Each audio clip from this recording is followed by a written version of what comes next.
Денес утрото го стартуваме со Ивана Владимирова, која што е дипломиран дефектолог и воедно оваа професија ја работи околу една година. Имено моментално работи како дефектолог во Асоциација Гаспар во центарот во Кисела вода. Ќе слушаме нешто повеќе за нејзината професија, кои се самите предизвици, но воедно и за нејзините вообичаени утрински ритуали. Да и посакаме добро утро. Добро утро и ви благодарам за поканата. Најпрво сакам да слушнеме како го стартувате денот и дали може би имате некој омилен утрински ритуал. Па вака, јас бидејќи почнувам покасно на работа, се станувам околу 8, пол 9 часот, си го подготвувам првото кафе, си одмарам, значи полека си го пијам и најчесто си пијам со мачката, она доаѓа да ме дружи и она е чим станам доаѓа и со мене се седи и ми е преубаво, значи можам да завршам некоја работа од сабајле, да си направам јадење и потоа се спремам да заминам на работа. Имате едно убаво утро без брзање и уживате во него. На самиот почеток ќе прашам што ве мотивираше да одберете оваа професија, да работите како дефектолог? Па јас цел живот, значи, многу сакам деца, животни и сакам да се грижам за нив и едноставно секогаш кога што имало деца, таму мене ќе ме најдеш. И иако средното ми беше сосема различно од ова што го запишав на факултет, сепак се одлучив да работам, нели, со дечиња и да колку што можам да им помогнам. Со кои типови на потешкоти најчесто работите? Па најчесто можам да кажам доцнење во развојот, аутизам, интелектуална попреченост, зависно од потребите, нели, на клиентите кои доаѓаат кај нас. Како изгледа самата таа работа со децата?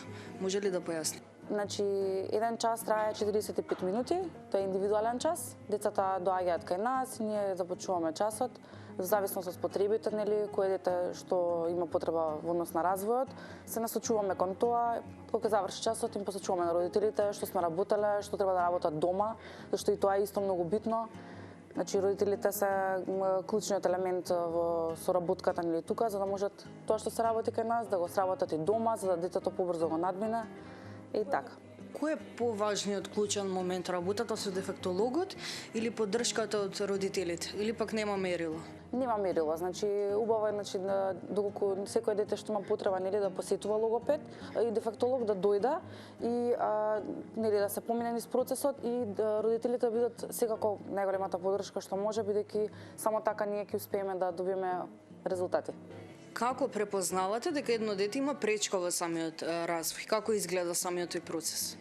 Го правиме преку сама проценка, значи имаме во однос на годините на детето, што детето треба веќе да има совладано, нели, во однос на годините кои ги има и си има, значи, проценка со која се вршат тестовите.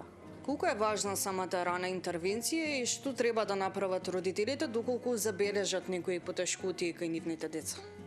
Раната интервенција е многу битна. Колку порано, значи, се види дека детето има нешто каде што отстапува или касни во развојот, битно е веднаш да отидат и да реагираат и со тоа да се започне, например, или со дефектолог или со логопед, да се упатат родителите што е потребно, значи, дали детето да посетува или нешто да вежба дома или да посетат одреден доктор, например, нели, да се направи некој тестирање во зависност, нели, што е забележано.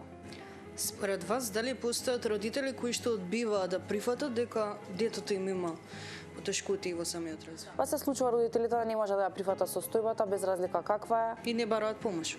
Да, се случува да не побараат помош или да побараат помош, па потоа се... Или да е доцна? Да, може да се случи да е доцна, но секогаш ние не одбиваме, мора да се сработи доколку и детето доцни премногу, ние прифаќаме, нели, да се сработи, да може детето да се обидаме и они да се обидат, за да може детето да го постигне својот потенцијал, иако е, да речеме, веќе било доцна, да речеме. Колку е тежок тој процес и дали во сите случаи е успешен?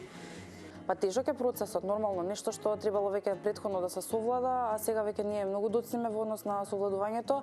Тешко е детето, нели, да се насочи, но со работа и со трпение, со временски е потребно многу, али се постигнуваат резултати. Според вас, дали во нашето општество има доволно разбирање и поддршка за децата со посебни потреби? Па има разбирање и поддршка од луѓето што например, имаат допирна точка, осознале нешто нели од областа или од си имаат сретнато, например, со такви случаеви, па имаат, например, некоја поддршка и емпатија кон лицата. Другите, валјам, бидејќи не се блиски во однос на оваа тема, верувам дека можеби имаат емпатија, но не навлегле во темата. Како дефектолог, што би промениле во образовниот систем за подобра инклузија? Па, што би променила? Поголемо советување на родителите, значи на сите родители, значи пред да почнат во училиште децата, значи да се прифатат децата, какво и да е детето, значи треба да се прифати.